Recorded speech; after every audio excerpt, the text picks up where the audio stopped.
Exciting, thrilling, awesome. Let's take a look.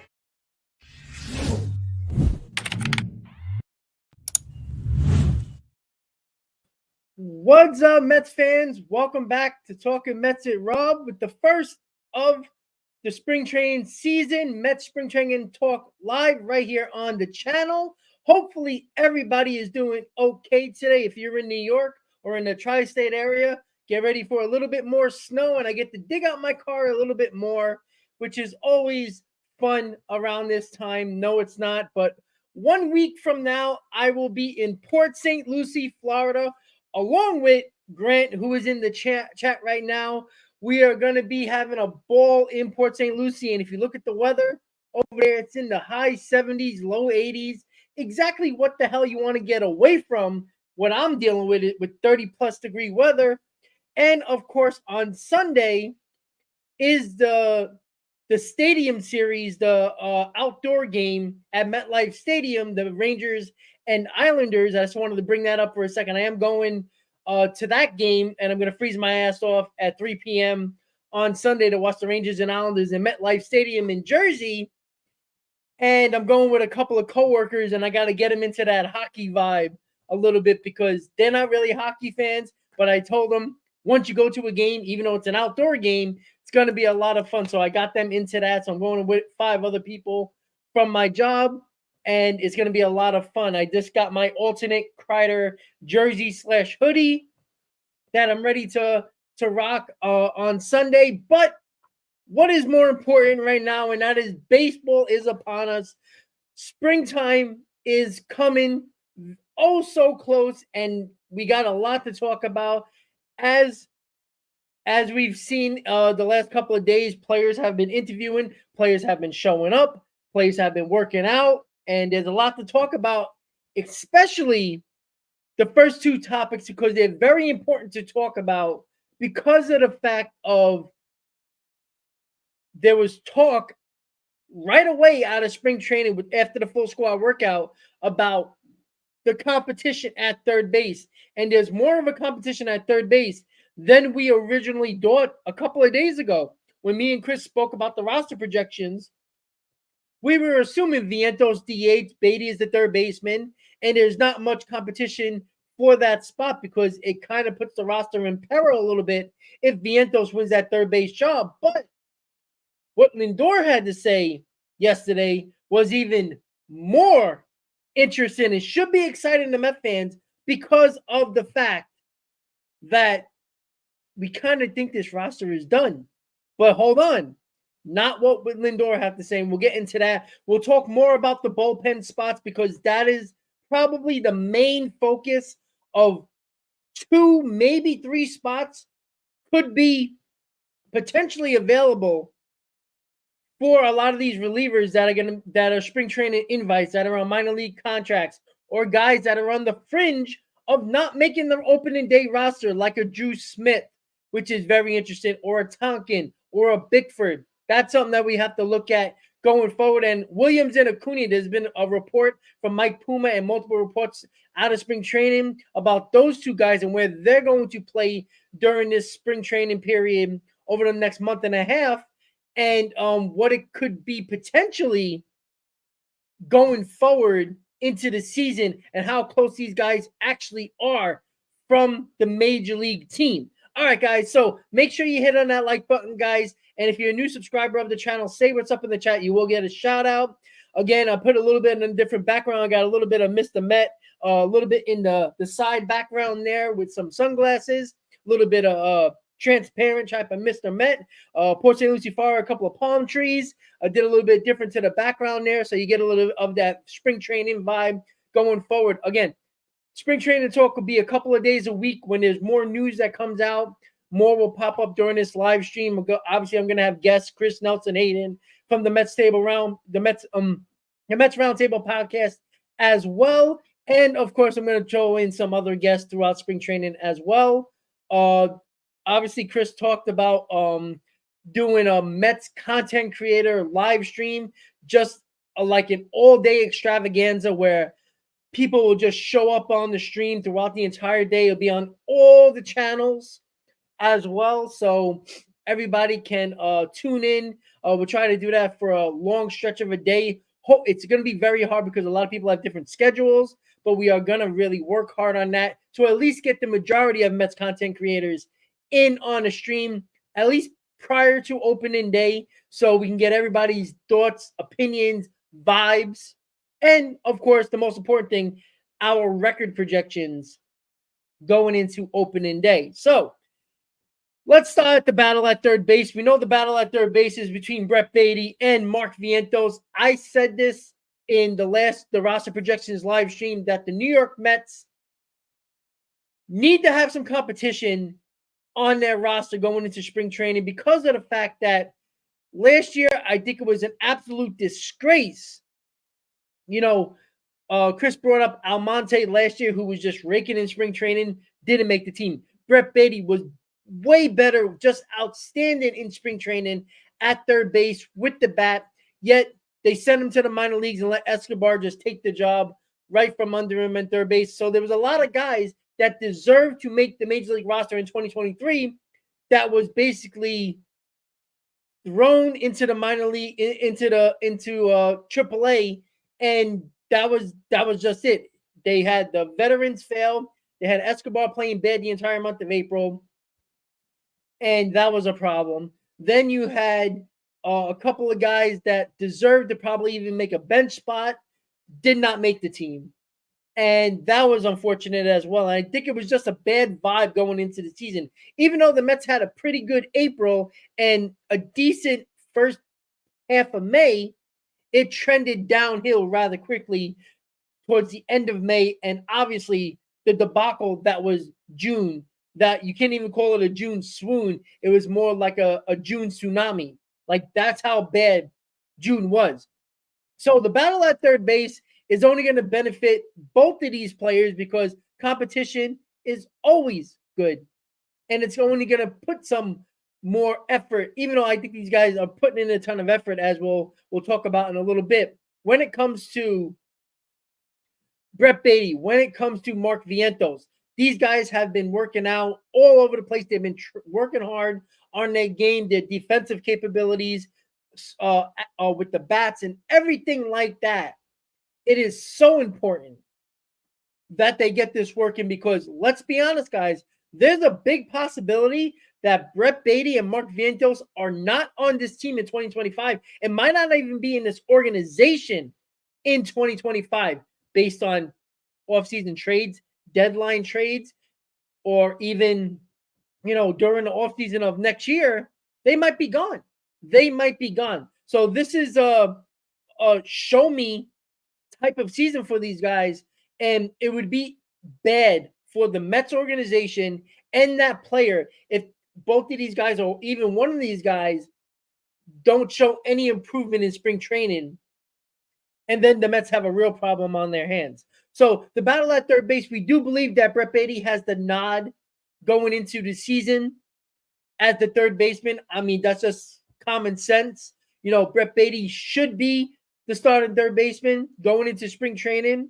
But there should be no reason why Vientos shouldn't be able to win that job if he shows improvement defensively, because I do think they believe that Vientos' bat overall, I would think power-wise, is probably a lot more capable than Brett Beatty at this point. And then Shea just decided to make a appearance. Of course, he wanted to join the club. Sorry, he's kind of all over the place today. He's feeling a lot better. He was a little bit under the weather the last couple of days or last week. So now he's feeling better and he's jumping all over everything. But that's okay because that's how I know he's feeling better. So Shea had to make an appearance because we're talking about third base, right, Shea?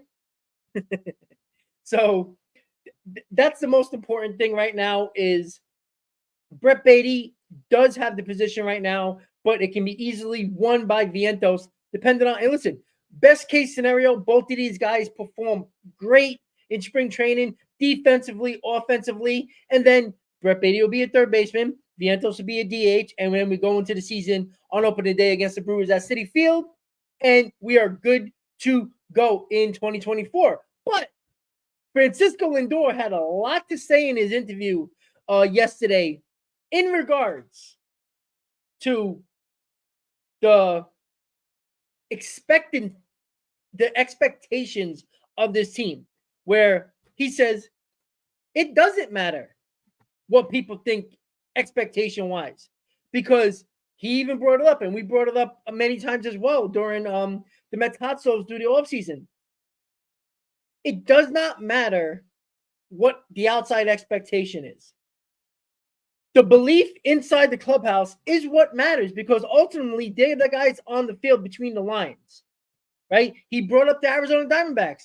Did anybody believe or had any expectations for the Arizona Diamondbacks last year? No. He goes, but you know what? Internally, I guarantee you they believed in themselves and it propelled them. And I'm not saying belief and hope or belief in a clubhouse means everything, but you know what? That might help a lot of these guys who have 1-year deals, who are not financially, stable going forward, right? A lot of these 1-year deals, a lot of these guys are playing for contracts. And I'm not saying, to have the belief in a clubhouse is going to propel them to 95 wins. I mean, that would be freaking great, but the belief in the clubhouse can mean many things. Can mean camaraderie in the clubhouse, which there's been a lot of conversation about the toxicity in the clubhouse and the not on the same page clubhouse. They need to get back to that family-oriented belief that they had in 2022, at least for the majority of the season, where it felt like they were a team, they were a family, they were together. If somebody got punched in the face, somebody would be behind them picking up and beating somebody else up. It seemed like that it was just not, I don't know. It just felt like the vibe was off the entire year last year. And in 2022, it felt like everybody was just on the same page. And you know what?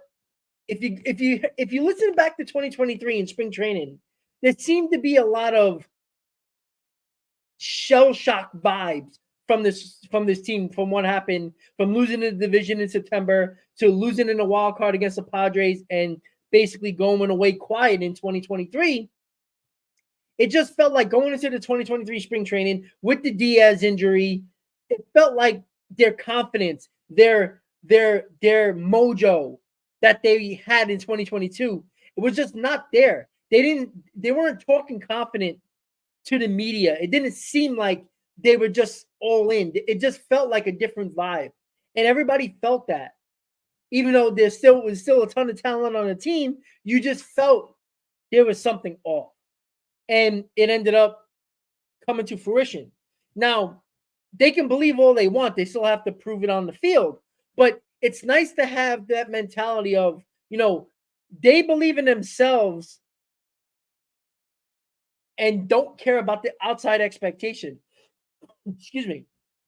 So I think it's important to realize what Lindor said there was that the belief inside the clubhouse, inside this organization, is that they can surprise a lot of people this year, which could possibly be true. Also, he also said that, somebody asked about, the team and the new players and saying he's like what they done and, giving the company line what you expect.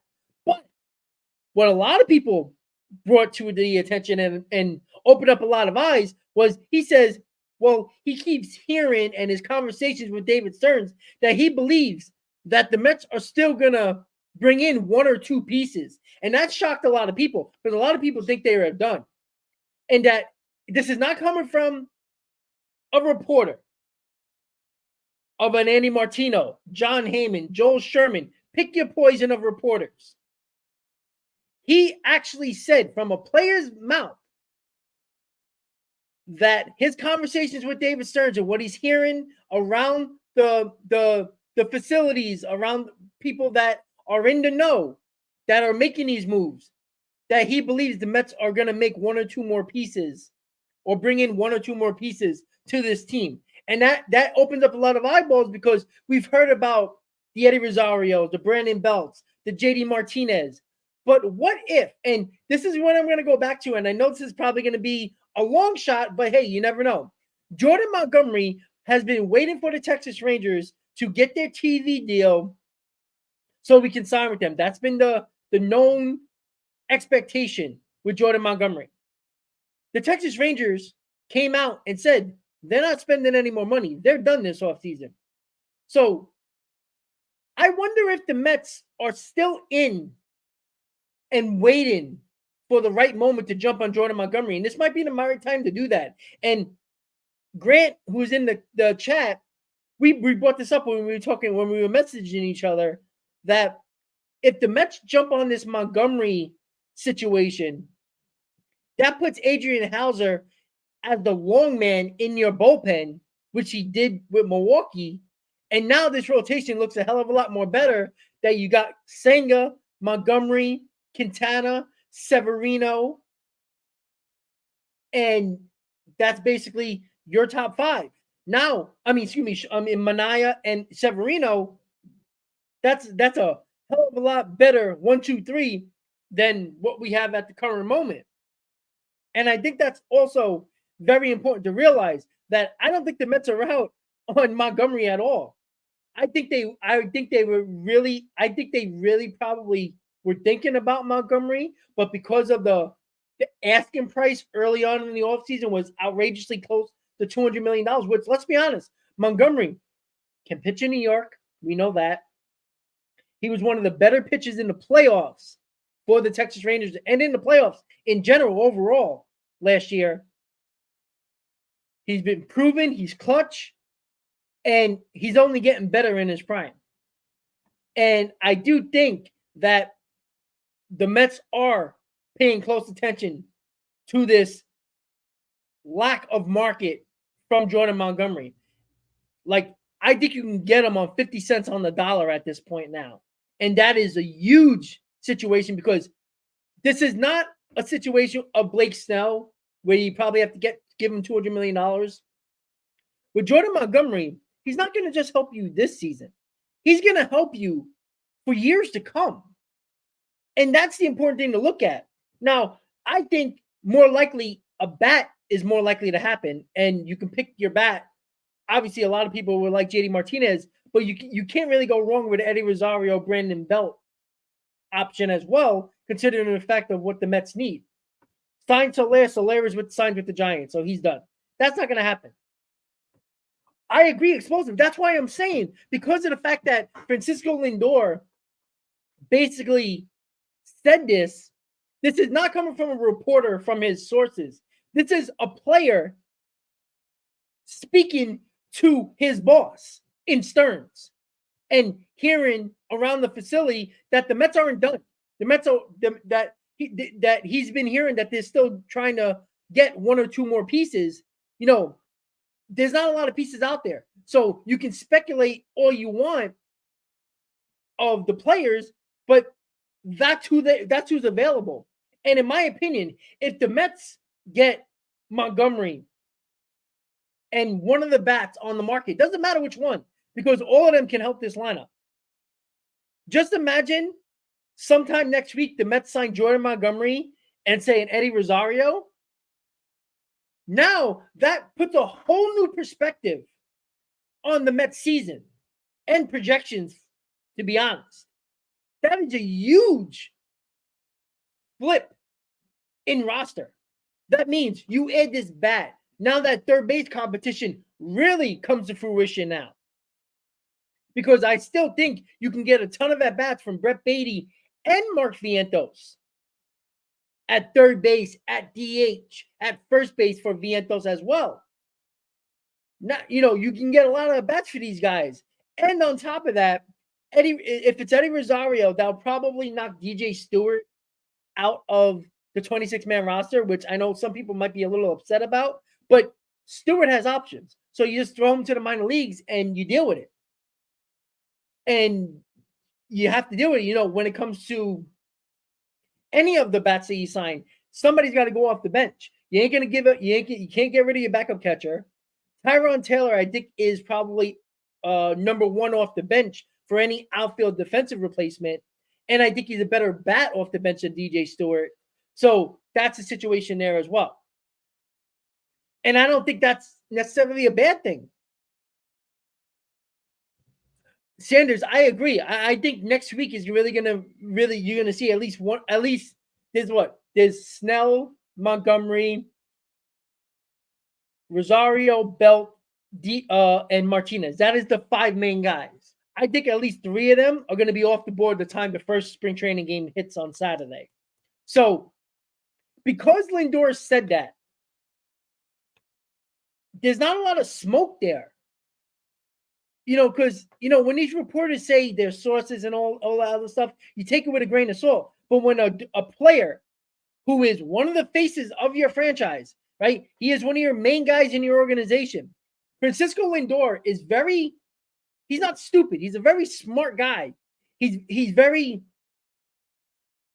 thinks about his answers before he thinks about the question before he answers them. He doesn't just blatantly say stuff like that. And him saying that makes me believe the Mets are probably going to make one more move, possibly 2. Now, in my opinion, the one more move should be a bat over a pitcher if that was my choice. But I'm not going to be mad if it's a Jordan Montgomery.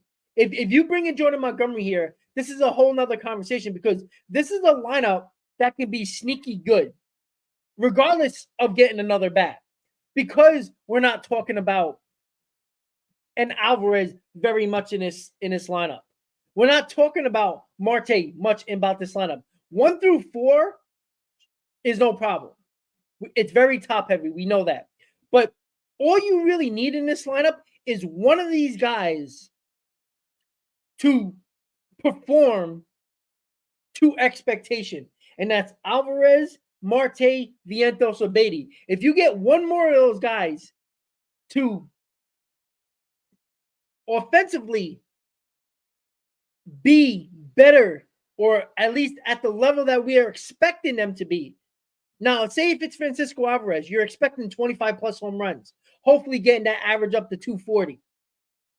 Brett Beatty, Vientos, same thing. You want Vientos to be the plus 20 home run guy and leaning towards more of high 20s, getting that average up. You want Brett Beatty to be a 20 home run guy, getting that average up. If one of those guys perform the expectations, now you got 5 guys deep in your lineup, and then you can have fun with 6 through 9, where you don't need them to be very good. You need them to be serviceable. And now you're talking about a lineup that can score 4.5 to 5 runs per game. Now you got Jordan Montgomery in your rotation, who is a workhorse, who is an innings eater and pitches well, is your number 2. Now you have a lineup, a rotation with Senga, Montgomery, Quintana, Minaya, Severino. Throw Hauser into the bullpen. Now you got a long man who's done that before, who's pitched well in the bullpen. And on top of all that depth you have in your bullpen, now you're talking about a hell of a lot of a better roster going into opening day. And I thought Montgomery was a great fit from day 1 of the offseason. I thought it was a smart move to get Montgomery because he is the type of guy that I can see being a workhorse for many years to come. Not only help you in 24, but help you on 25 and beyond. Like, can you really get him down to like $120 million over a 4 or 5 year deal? Because if you can get him on that, I'd rather pay more AAV and less years, because I think the Mets are not concerned about the money. They're concerned about the years. And I understand that completely. If you can get him on a 4 or 5 year deal, I think the Mets would jump on that. And I don't think they're worried about the money. I think that they don't want to overspend on guys that are a little bit above average overall. Like Blake Snell.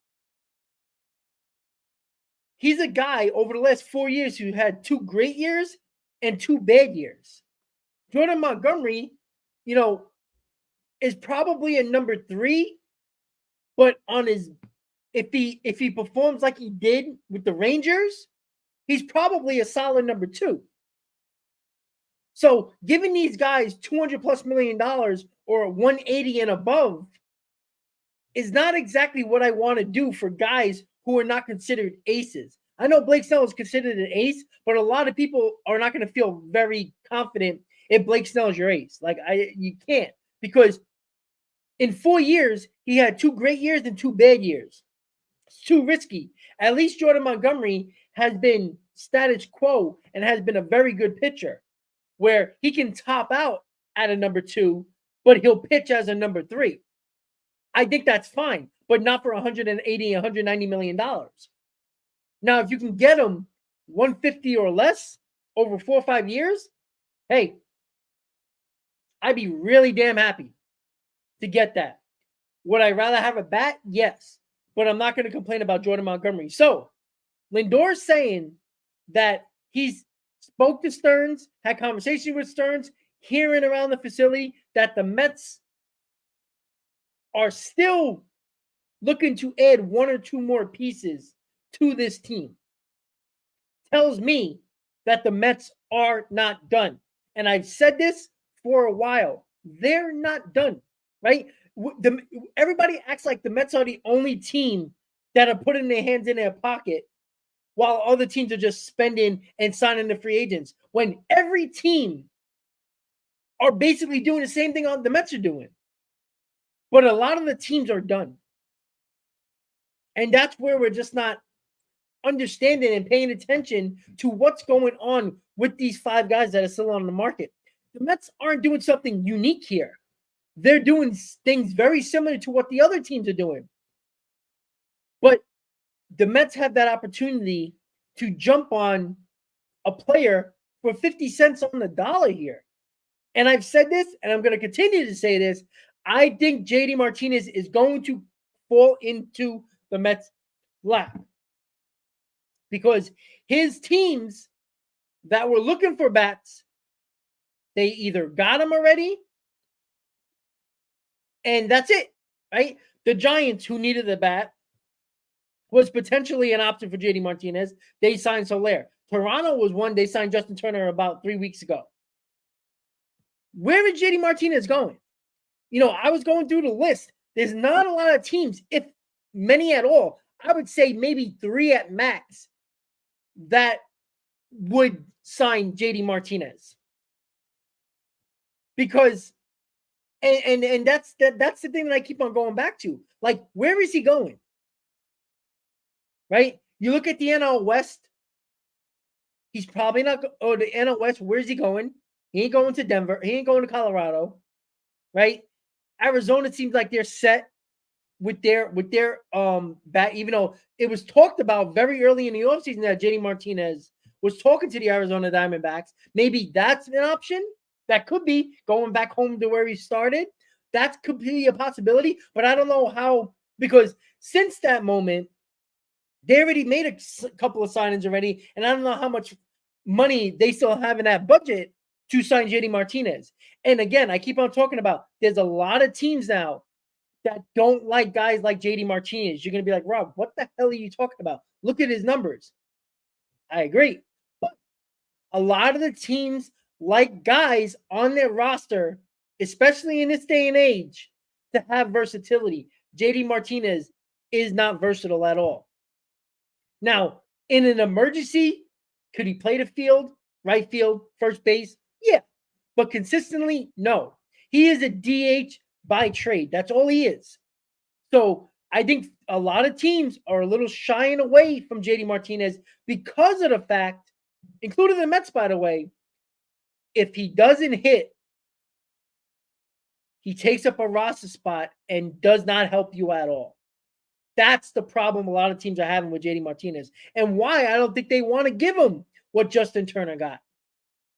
Because of the fact, at least Justin Turner at $13 million can play third base, can play first base, can be your DH. He has other options. If he doesn't hit, he can play the field and play it pretty well. JD Martinez can't. That's where you have to pay attention to the JD Martinez market and why teams are not willing to give $10+ million to a guy who is predominantly 99% of the time a DH and is not versatile. That's the problem with JD Martinez. Not saying that he's not a good offensive player, but you have to pay attention to the market and why teams are shying away and why Justin Turner came off the market, why Jorge Soler came off the market before JD Martinez. Even though JD Martinez had better numbers than everybody, was because he is not versatile and those two other guys are. That's why I believe the Mets are going to get JD Martinez on a silver platter. He's gonna fall into their laps. Why do you think the Mets are playing this exactly the way they should be playing it? Why pay a guy $13 million when you could probably play him 8 or 9? Because that's a possibility. Because if he was gonna get $10 to $15 million, anywhere between that range for a 1-year deal, he would have signed already. Because he hasn't signed tells me that teams are not willing to give him that because of his lack of versatility. That's why the Mets are going to get JD Martinez because it just makes the most sense. Jordan Montgomery, much more unrealistic, but still possible after what Lindor said, that the Mets are still trying to add 1 or 2 more pieces. And they're not going to add 2 more bats because that doesn't make sense. The roster really, the way it's set up, the roster doesn't have availability like that. Because you just traded for Tyrone Taylor. That's one of Stearns' guys. He's not going to take him off the roster to add JD Martinez and Eddie Rosario or Brandon Belt. It doesn't make sense. Especially with Vientos in the lineup, even if you want to bring in Brandon Belt and JD Martinez. Doesn't make a lot of sense. So if they are going after 2 more pieces, it only makes sense it's going to be a bat and a pitcher. And what's available? Blake Snell, Jordan Montgomery, Rosario, Martinez, and Belt. No, CD, you're absolutely wrong. Snell does not have more upside because what does Snell have to prove? He won the Cy Young. There's nothing to prove. He's a pitcher that, I'm sorry, I can't give Blake Snell $200 million when he throws 5 innings. It's great 5 innings, but he's a guy that walks a lot of batters. And in 4 years, of the last 4 years, he had 2 great years and 2 bad years. That is too risky for me to give a guy $180 to $200 million over 6 to 7 seasons. No, they're not undervaluing him. The reason why he's still on the market, Blake Snell, is because teams don't trust him. One, he doesn't pitch a lot of innings. He doesn't go deep into games. That's a problem. Two, he's a guy that walks a lot of batters, has great stuff. But over your last 4 years, when you have 2 great years and 2 bad years, that's too risky to give that many guys that much money in that many years to that guy. Yeah, but CD, that's fine. He can be slept on all he wants, but he is the pitcher he is. He is not going to be better than what he was last year. He's just not. If he is as good as he was last year, great. But the problem that a lot of teams have, that's why Blake Snell's still on the market. Because of the fact he has a lot of risk involved. He has an injury history. He's not going to go deep into games, which is a problem for a guy who's going to make $200 million. That's a problem. Now, a guy like Jordan Montgomery, the reason why Jordan Montgomery is still on the market, and people don't seem to understand this. The reason why he's on the market. He's on the market because Jordan Montgomery was outspoken in saying he wants to go back to the Rangers. And because of the Rangers were waiting for that TV deal, that's why Jordan Montgomery has been on the market, because he's waiting for the Rangers to get that TV deal. But now that the Rangers have come out and said they're not spending any more money, their offseason is done,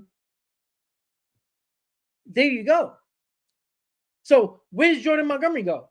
The reason why he's still on the market, and I think the Mets were involved in the Jordan Montgomery market early on, but because of the fact that Jordan Montgomery probably wanted to go back to Texas and probably thought they can probably get a 6-year deal around the $170, $180 million, was because the Rangers probably said, hey, listen, let's wait for that TV deal to roll in, and we'll give you that contract that you're probably looking for. But now that the team that he wanted to go back to, that he was waiting for, are out on him, that market's coming back down. The Blake Snell market, I don't think is going to come down as much as we think, because of the fact that he is staying strong, because he's a Cy Young Award winner. And again, there's too much risk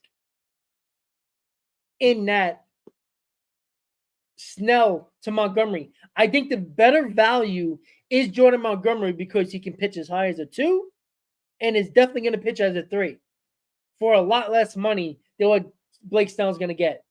And Blake Snell, compared to Jordan Montgomery in the playoffs, not even close. Jordan Montgomery has outperformed Blake Snell. Blake Snell has a lot more appearances in the playoffs than Jordan Montgomery. But Jordan Montgomery's numbers is better than Blake Snell. Blake Snell hasn't pitched well. You remember when the Mets faced Blake Snell got rocked against the Mets. And that was the Mets team that was basically tripping over themselves in that wild card series in 2022. I will give Monty 5 years, $150 million, no doubt. If he can take that, that is 50 cents on the dollar, because he was expecting to get 6 or 7 years around $180 to $190 million. Blue Jays just signed Vogelback. Yes. He's going to kill the Yankees. Mr. Body, no. You see, the problem with that was, if you really look at the National League starting pitching, he was outstanding. He really had a good year, right? There was a lot, he had one of the highest walk rates as a pitcher, and he had one of the least amount of innings that's won a Cy Young. He just got over the threshold of innings pitched. So, like I said, the better value is Montgomery, because what he brings to the table. We can pitch in New York. You're not really sure about Blake Snell in New York. That's for sure. We know how good Montgomery was in the playoffs. He's definitely pitching as a number 3, but could pitch as a number 2. And it will just be an outstanding deal if you can get him for a 5-year, $150 million.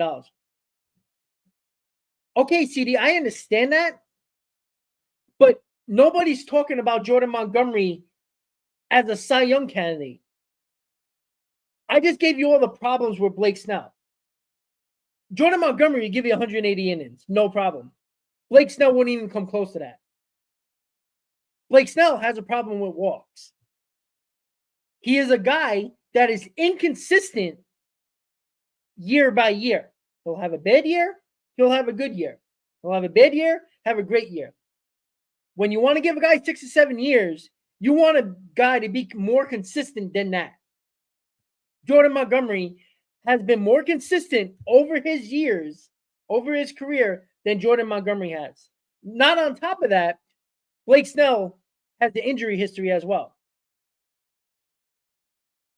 That's why, money-wise, now, if you're going to tell me that you can get Blake Snell on a 1-year deal with an opt-out or a 2-year deal with an opt-out, different story.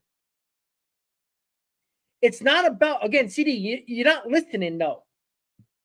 And I can assure you Montgomery has been a lot more consistent as a pitcher for the dollars that he's going to be expected. Again, I'm not paying $200 million for a guy that has been injured, inconsistent, and every year hasn't been consistent enough to say, I'm willing to give this guy $200 million. Because if you're going to get $200 million as a starting pitcher, I need at least 170 innings from you. At least. Blake Snell's not going to do that. We don't know about Blake Snell. We know he has a ton of issues with media. I don't know how he's going to handle New York, to be completely honest with you. I know how Jordan Montgomery is going to deal with New York because he's done it. He's been a better postseason pitcher, far better postseason pitcher than Blake Snell. He's been a lot more healthier than Blake Snell. And he's been consistently, when you pay a player, you want him to be what you expect from him. Jordan Montgomery, 3.5 ERA guy, maybe a 3.2 ERA. At best can be a number 2.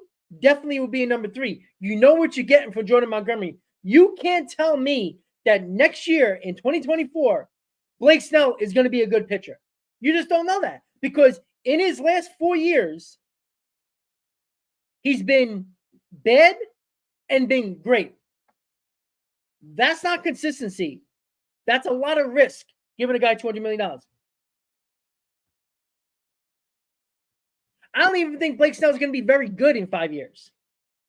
But again, I'm not comparing Blake Snell's great performances to Jordan Montgomery's great performances. I'm talking about value.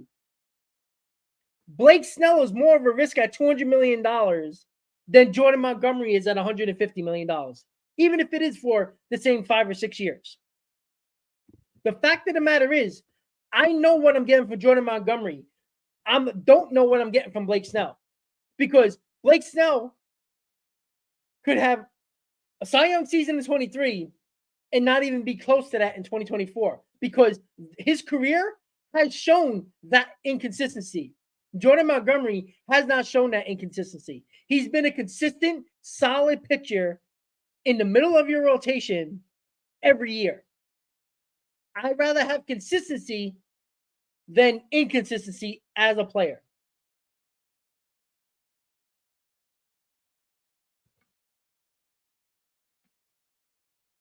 I'm sorry. Give me 1 second. Yeah, front end of the rotation costs that much, but it's guys that are consistently very good. Right? I give you the same problem with Carlos Rodon. In his 7.5 almost 8-year career, 6 of them haven't been good, but 2 of them have been. Yet he got $170 million from the Yankees. Blake Snell, and this is the reason why Blake Snell should have been off the board a month and a half ago. But because he's not, is because teams don't trust him at that price. Now, if he's willing to go to 120, 130, $150 million, I think more teams would be after him. But because of the fact that he's looking for $200 million for 6 or 7 years or more, it's not worth the risk when you can get a guy who is consistently a really good pitcher every year for half that price or even 75% of that price. Give me a guy for 5 years, $150 million, who I know is going to give me a 3 to a 3.2 ERA every year over the duration of the contract than a guy that I'm going to give 6 or 7 years to for $200 million, who has shown to be inconsistent in his career. And you can't trust that, because if you put him as your ace and he has a bad season, which he's shown to do in his career, that is a big, big problem. I don't think he will live up to the contract. I'm sorry. I don't think so, because he's been injury prone in his career and he's only getting older. His stuff is going to diminish over time.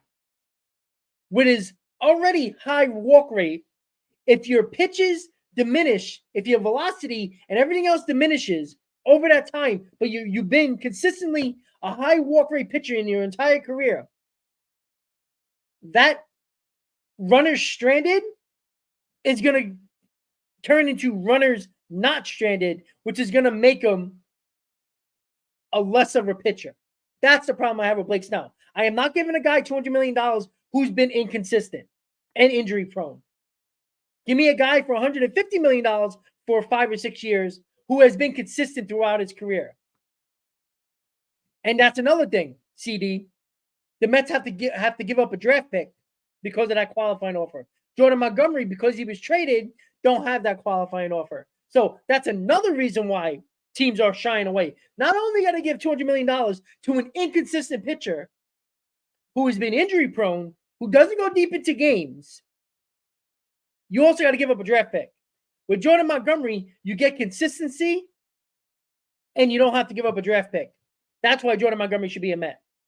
So, according to Lindor, the Mets are still looking to add 1 or 2 more pieces. Now, I think 1 is more likely than 2, but hey, I ain't complaining if it's 2. And if it's 2, it's probably going to be 1 pitcher or 1 batter. But listen, if the Mets sign Blake Snell tomorrow, am I going to complain? No. Like, I can't complain about Blake Snell or Jordan Montgomery. I think they'll be good additions to this rotation, obviously. But if you're worried about consistency, then Blake Snell is not for you. With his high walk rate, doesn't go deep into games, and has a qualifying offer attached. There's a lot more risk involved in the Snell contract than it is for Jordan Montgomery. Because Jordan Montgomery has better numbers in the postseason, has actually pitched as a top-line starter in the postseason. He's pitched in New York. That goes a lot longer, a lot more for me than the risk that Blake Snell portrays. Now, if the Mets sign Blake Snell tomorrow, I'm not going to come out here and say it's a bad contract unless it's 9 years, $250 million.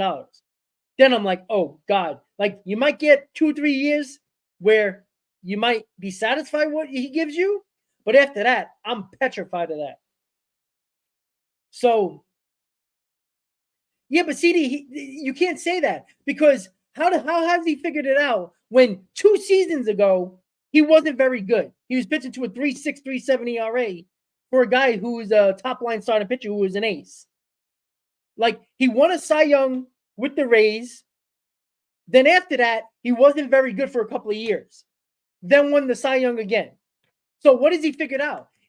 So he didn't figure it out 3 years ago or 2 years ago. Yet before that, he won a Cy Young. He's too inconsistent. He had a Cy Young year, couple of bad years. Won a Cy Young. It's kind of a track record. And on top of that, he has been injury prone in his career. No, I think Jordan Montgomery is going to be a more consistent pitcher. I don't think Blake Snell is going to be of a consistent pitcher going forward. Blake Snell, what consistent pitcher? He's already a 5 inning pitcher. So anything consistent is probably worse than what you were already getting. That's the problem with consistency. Mr. Nova, I don't. Again, he's already pitching less than any team probably wants him to, and he already has a high walk rate.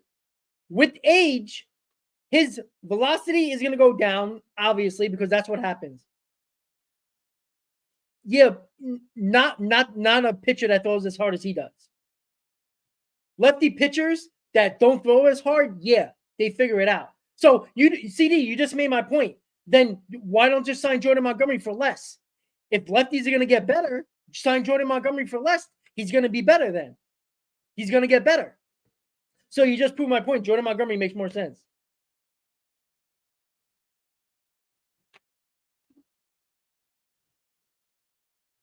All right, guys. So Mets bullpen spots.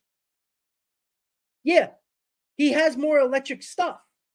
But that electric stuff has been inconsistent in his career. You can't tell me Blake Snell has been consistent because he has not. Oh, by the way, he wins another Cy Young. He wins a Cy Young in a contract year. Go figure. We haven't heard that one before. Be careful with that.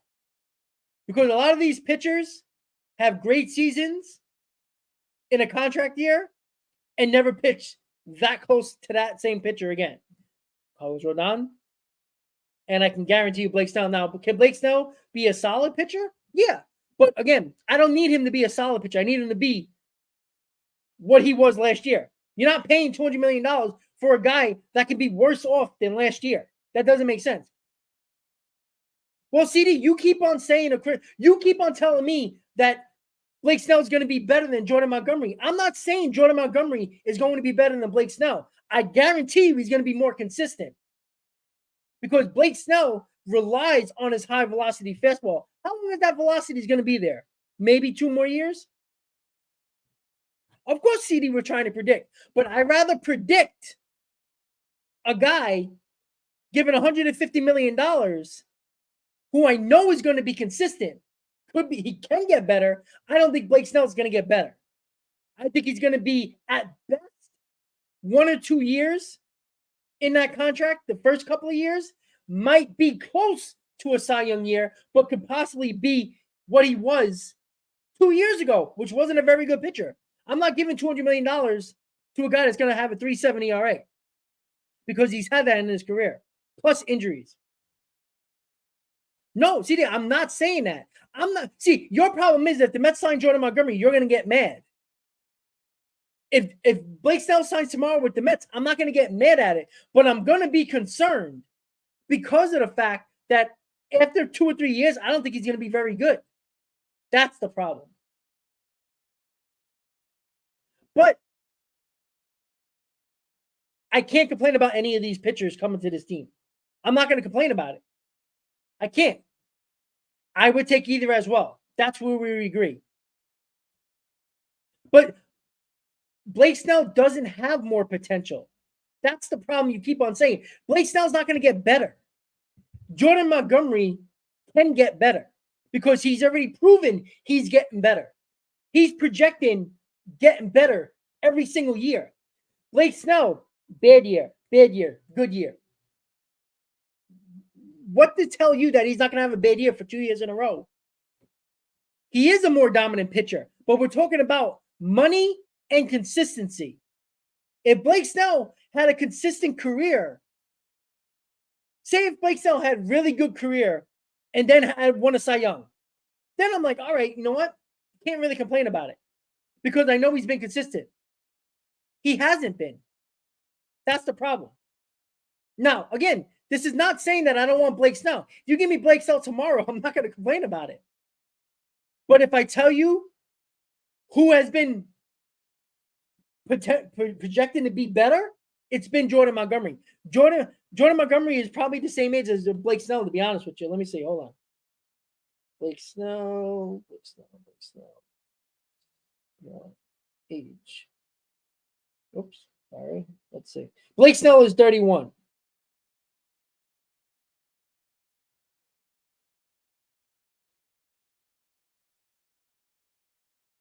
And Jordan Montgomery's 31. So Jordan Montgomery has been getting better over the last couple of years. Blake Snell, if you go over the last 3 years, Jordan Montgomery has been consistently getting better. Has better postseason numbers than Blake Snell. I think Blake Snell peaked. That's the problem. I can see Jordan Montgomery getting better because he's shown to be getting better. Again, give me either one of them. I ain't going to complain. But the fact of the matter is, 5 years from now, I can see Jordan Montgomery being the same pitcher he is now than he is 5 years from now. I can guarantee Blake Snell is not going to be as good as he was last year 5 years from now. That's the problem I have. Because you have to give you can probably get Montgomery for $50 to $60 million less than Blake Snell and get a consistent number 2 and number 3 pitcher for 5 or 6 years. Because he is a guy that hasn't shown any injury history, has been getting better. Yeah, CD, you're insane. Of course he peaked. You can't say he's going to get better when he's had too many inconsistent seasons. Sorry. And on top of that, I don't think he's going to be good in a New York environment because of the media. He's a very soft individual. Big time. He shrunk against the Mets in the playoffs in that wild card game. Embarrassed himself. He's a freaking 5-inning pitcher you got to give $200 million to. Sorry, I'm not doing that. Now, you want to talk about $150 million for 5 or 6 years? Now I can have a conversation because I think he could be pretty damn good for 2 or 3 years of that contract. But to give 7, 8, 9 years, you're out of your freaking mind. That's just my opinion. Mets bullpen spots. I think there's at least 2 available, possibly 3. Now, if the Mets sign one of these pitchers, I don't know. You're going to have Adrian Hauser in your bullpen. Now there's probably 1 spot available. And that might go to Tonkin, Drew Smith, Bickford. I think Tyler McGill and Lucchesi end up in the minor leagues as depth pieces. But I can definitely see those type of – see, that's what I'm saying. Like, that's why it's hard to predict the roster yet because – after what Lindor said, and I think Lindor is credible because I don't think he's just going to spill that out there without having any kind of proof from Stearns about that. He wouldn't just directly say that. That's why a lot of people ran with it because you don't hear players say that. Players don't usually say that. Players will say, I like the players on our team. I think we have a good team, saying the company line. But him as a player saying what he did, that he's heard and had conversations with Stearns, that they're still trying to add 1 or 2 more pieces, like that's hard to discredit when a player actually says that day 2 of spring training. So, as of right now with this roster, I think you can see 2 bullpen spots available. If no other moves happen, I think the roster is pretty much set. Brett Beatty at third base, Mark Vientos DH. The Mets get a bat. Now you're talking about competition at third base. Who's going to take that job? Because that player that wins that third base job, that other player's ended up in the minor leagues. And I'd be okay with that. So if you get a starting pitcher, there's probably 1 less spot in the bullpen that is available. That's another thing to talk about. But until that happens, as of right now, the way the roster is the 40-man and the way spring training is right now with this current roster, I think there's 2 spots available, possibly 3 in the bullpen.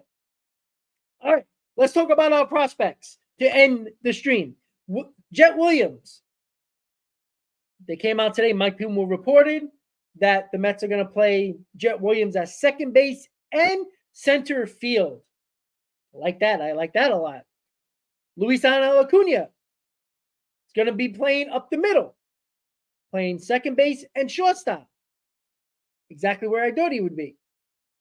Now, I think Jet Williams, see, this is the interesting thing about Jet Williams and Luis Angel Acuna. They basically play the same position. Jet Williams can play center, can go out in the outfield. He played limitedly in the minors. What is going to be very interesting, maybe not this season, but going into next offseason, is Jeff McNeil going to be the second baseman? Or is Jeff McNeil going to be thrown into the outfield for either a Jet Williams or Luis Angel Acuna? Now, Acuna is probably more MLB ready than Jet Williams, but there's a big possibility that both of these guys are ready to go in 2025. Almost a guarantee they're ready for 2025. Where are you going to put these guys? If Brett Beatty or Vientos show that they can man first base, if they have a good season, you're not going to move any of those guys from third base. So what is going to happen? Is there going to be competition at second base with Acuna and Williams? Is Nimmo going to stay in left field? Jet Williams can't play center field because Drew Gilbert's probably going to be ready next year. There's going to be, I tell you. You could put Drew Gilbert to right field, but I think Drew Gilbert is already a proven outfielder, center fielder. So I would be a little bit more worried about Jet Williams in center field. I'd rather have Jet Williams in a corner outfield. You could possibly see next year where I think Jet McNeil is probably going to get moved next offseason. I truly believe that. I think you can actually see next year Drew Gilbert in center, Acuna at second base, and Jet Williams in right field. Yeah, Drew Gilbert has been a proven center fielder because he's played the outfield the majority of his life. CD, not proven Major League Baseball player. Don't get me wrong. I didn't say that. I'm saying Jet Williams has played limitless center field. He played a little bit of outfield, center field, not a lot. Drew Gilbert plays every day in center field and in the outfield in the minors. Jet Williams mostly plays the infield in the minor leagues. So there's a learning curve here with Jet Williams. Can he do it? He's athletic enough to do so. But there is a possibility that obviously shortstop can't happen. There's a possibility next year Jeff McNeil might get moved in a deal. Especially if these prospects, if we all believe that Jet Williams, Acuna, and Gilbert are as good as they're projected to be, or at least close to that, there's a possibility you see these three guys on the roster opening day 2025. But this also comes into the fact that Juan Soto, why I think there's probably going to be more of a competition between Acuna and Williams, because I think Drew Gilbert is the center fielder of the future.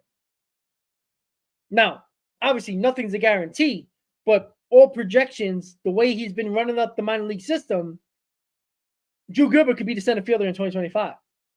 Now, are the Mets going to trade Jeff McNeil and make Jet Williams and Acuna fight for second base and go after Juan Soto for right field? That's a possibility. John G, I appreciate the super chat, buddy. Who's more likely to hit 30 home runs in 20? Ooh, that's a nice one. I would like to take Nimmo out of that conversation because I think Nimmo could do that, even though if he's batting leadoff, I don't want him to hit 30 home runs because that means his average and strikeouts are going to go down. His average is going to go down and his strikeouts are probably going to go up, which worries me as a leadoff hitter. I think Vientos is more likely to hit 30 home runs over Brett Beatty. I think Brett Beatty's not a big home run guy. I think he's probably a 20 to 22 home run guy. I could see Vientos being a 25 to 30 home run guy. I think Nimmo could hit 30 home runs, but it depends on where Nimmo's hitting in the lineup. If Nimmo's not hitting in the leadoff spot, I think Nimmo can hit 30 home runs because I don't think he's focusing much on base and average. He can focus more on the power. So between Vientos and Beatty, I think Vientos can easily hit 25 to 30 home runs. Brett Beatty, I don't see. He's more, I think I see Beatty as more of a 250, 260 hitter, more of a doubles machine, a gap-to-gap hitter that can hit 20 to 22 home runs. John G, thank you for the super chat. I appreciate that. And Grant, yes, it is a good problem to have. I'd rather have many options than one option that's not really good. And again, this season, especially the way these guys prove it in the minors, it only makes these guys assets in a big time trade if that's a possibility as well. You know, you're going to have to pick and choose. All these guys can't make the roster. A lot of them play the same positions. At some point, you got to use one or two of these guys that's a logjam in your system to acquire a proven player, which will be interesting.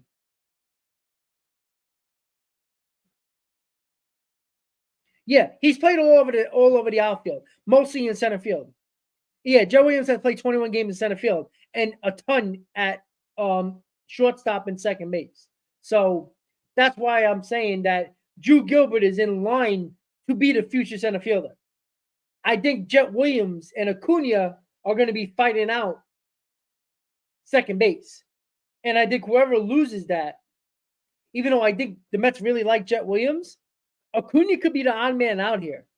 Acuna could be the guy where, you know, where are you going to put him? He's a shortstop second baseman. Yeah, he could play the outfield, but the outfield's kind of like if the Mets are really seriously are going after Juan Soto in 2025, and say if the Mets do land Juan Soto, the outfield's pretty much set with Gilbert, Nimmo, and Soto. The only spot you really have available is second base, unless Brett Beatty and Vientos shit the bed. Then it's a different story. Jet Williams can go to third base, and Acuna can be a second baseman, and then problem solved. So, all right, guys. So we talked about the third base competition. As of right now, there is competition with Vientos and Beatty. The Mets get another bat. There's a hell of a lot more competition at third base because whoever wins that job gets the third base job at the major league level. Whoever loses that job is probably in the minor leagues. Lindor said he don't care about outside expectations. He cares about what the team believes. He talked about the Diamondbacks, that their internal belief of a team. Outside expectation wasn't very good for them. He also said that have a conversation with Stearns and hearing around the facility that the Mets are still trying to add one or two more pieces. We'll see if that happens and comes to fruition. Mets bullpen spots with this current roster looking like there's at least 2 bullpen spots available, possibly 3. Williams, center field, shortstop, where he'll be playing during spring training. Acuna, shortstop, and second base. With that said, spring training is here. Full workouts are on. By Monday, all the players will be there. We'll be really head on with spring training. By this time next week, I will be in Port St. Lucie, Florida, ready to go. Ready to give you content from Port St. Lucie. With that said, guys, have a good Friday night. Let's go, Mets. Let's see if the Mets add 1 or 2 more pieces. According to Francisco Lindor, very possible. Have a good night, guys. Let's go, Mets. I'll see you next time. Good night. Let's go, Mets.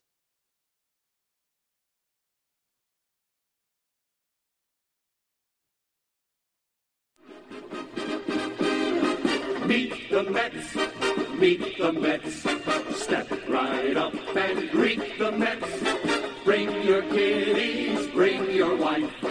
Guaranteed to have the time of your life because the Mets